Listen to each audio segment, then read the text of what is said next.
Hey everybody, I'm Tyler from the channel On a Roll, DM Ty to some, and I wanted to come today to this next episode of Roll With It with a topic that is very important to Dungeon Masters and to players, more so to Dungeon Masters, but it's called, I'm calling this one the Knife's Edge, and that's because I wanted to talk about tension. So, to start, I kind of came up with my own definition of what tension is. And tension, to me, is the buildup of stress and the increase of interest caused by development, discovery, and danger in a story. These three things are so crucial: discovery, development, and danger. Without any of these three things, a story is not a story. Um, but how do these three things comprise tension? And why is tension so crucial? Well, tension is crucial because without tension, a story is like a door without a key that you'll never get open. It'll never be the story that you want it to be. Um, it won't go very far, and you'll just be stuck staring at that door. Um, but if you have the key and you open the door, then there's a whole new level of curiosity than just, oh, what's behind that door? Um, Not only it is the backbone, it's your hands, your feet as a dungeon master. It's where you can take the story where you want to take it. It's where how you make the players feel what you want them to feel. It's how you provide conflict.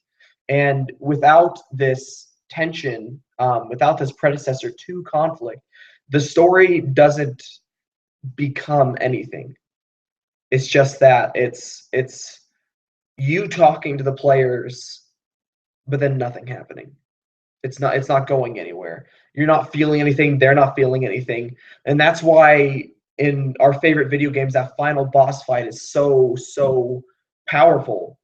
That's why that final discovery at the end of a game is also so powerful as well, or at the end of a book, because it's releasing that tension. You've felt this tension leading up to that point, and that releases it. Um, so how do you build the tension? How do you create tension as a player or as a GM? One of my favorite methods is the breadcrumbs, and I call it the breadcrumb method. And a good example of this is the game I played 2 days ago. It's called the Forest Walks that I ran, and it basically what I did is I took several key things about the story, and I dropped slight hints that the characters wouldn't understand immediately, but that they could tell were somewhat important. My favorite one was at the very beginning when they walked in the city. One of the characters bumped into a guy with a brass mask, and it didn't mean anything at the time. They had no reason to stop and question him. I just mentioned it in passing. It kept going. But later on, they found out. Well, I'm not going to spoil it if anyone wants to watch it, but this person was pretty crucial. Um, the other thing that I like to use as a tension building tool is making my secrets present but indiscernible. A good example of this is in a campaign I'm running, Tales of Tumultier, where I dropped a quote at the very beginning of the game that said, dusk is dawning, or like the dawn of dusk, like something along those lines. And they thought it was just part of a prophecy. And they came out later to find out, I think not the third or fourth episode, that dusk was actually a person. Um, what that means, you have to watch to find out, but he became crucial to the story as well. And I dropped that hint at the very beginning, making it present, but not something that they could discern or tell what it actually meant. And so making your secrets present but indiscernible is very powerful, very good tool for a GM and a player. For example, another game that I played a Dragonborn who was forced into a warlock contract. And I didn't bring that up at all, that what drove this was his brother's death, until, except for in hints and traces and dreams, whenever I went down after a fight, I had a little moment before coming back up where I dropped something like that. But it was powerful. It was really good for my character because it helped me develop myself and put little pieces of my backstory into the other player's hands. Another tool is to make danger, development, and discovery highly present in your players. What I mean by saying this is by looking at their backstories, looking at who their characters are, and then doing the opposite. If one of your players wants to get a lot of money to send back to his poor, destitute family, have a thief steal his money. have his money be forgery, make the money lender have come over tough times and not have the money necessary, have him have been robbed. This creates tension because it creates conflict. But this leads to my next question. And when is a proper moment to release tension? Well, I like to look at tension as like a rubber band. You can stretch it and stretch and stretch it and hold on to it forever, but eventually it's going to weaken and snap. So you need to release the tension every now and then. Give the players something to bite onto and keep going. This is done most commonly in 3 ways. Overcoming a large obstacle, number 1. Boss fight, solving political problems, catching the bad guy. Those are big obstacles that your players can overcome. The second one is learning the truth of one of those ever-present indiscernible secrets. Letting people know that your main villain was actually the person they prophesied about. Or a good example in the Provokers is finding out that the Corruptor was actually once a good guy.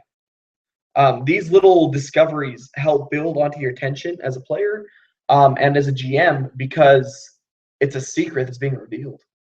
It's something that they're learning that they previously weren't aware of. Number 3, the third thing you can use for releasing tension is take emotionally driving points of role play and have them come to a close. If one of the players, their sister is kidnapped, have them get her back. Or if one of the other players dies, make that like a movie cutscene.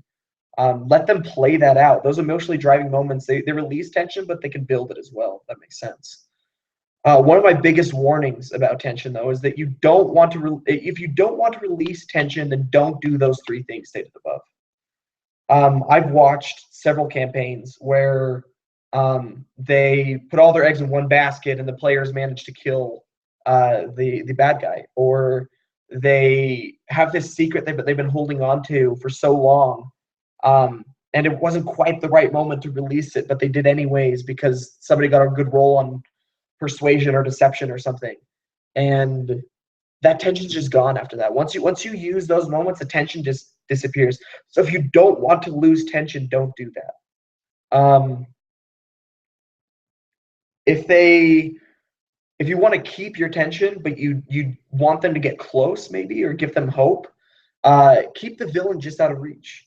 Have them show up where his headquarters were only moments after he's left. Maybe make it into a chase scene where an inevitability is maybe they take out the lackey, but he gets away. Have a secret they were searching for that they finally found. They found this tome that they've been looking for, this answer that they needed, but the answer they're searching for was false. It wasn't the answer they needed. It wasn't the answer they wanted. It was an answer, but all it did was lead them to another place. Pointed out another book they have to go find, or the location of a tomb they have to go and search through now. It didn't solve the problem. It gave them the next step. Make an emotional moment end in driving emotions. Like, for example, in this character's death, have it end with anger or despair or complete and utter loss of hope. You can't really control that one as a GM, but you can play up those scenes. Have the villain have killed them. Have the sister they've been searching for be found dead, or maybe changed insane with a note that said, "Oh, here's your sister back," or something super mocking. I don't know. And the last thing is just not giving your players what they want completely creates lasting tension. Just like I'm going to go back to the rubber band analogy. Just like a rubber band that you've been stretching over and over and over again, eventually it'll stretch further and further and further, and that's lasting tension. Lasting tension is plot. If you have a good plot and you're revealing bits and pieces to drive your players to make them go, that's lasting tension. It's an overarching plot that lasts throughout the entire thing, but shorter moments of tension keep them focused on the end goal. That's really about it. That's all I have about tension. If you have any questions, please feel free to ask below. If you like the video, feel free to like and subscribe. I'm going to keep doing these. If you have any requests, I'd like to talk about those as well.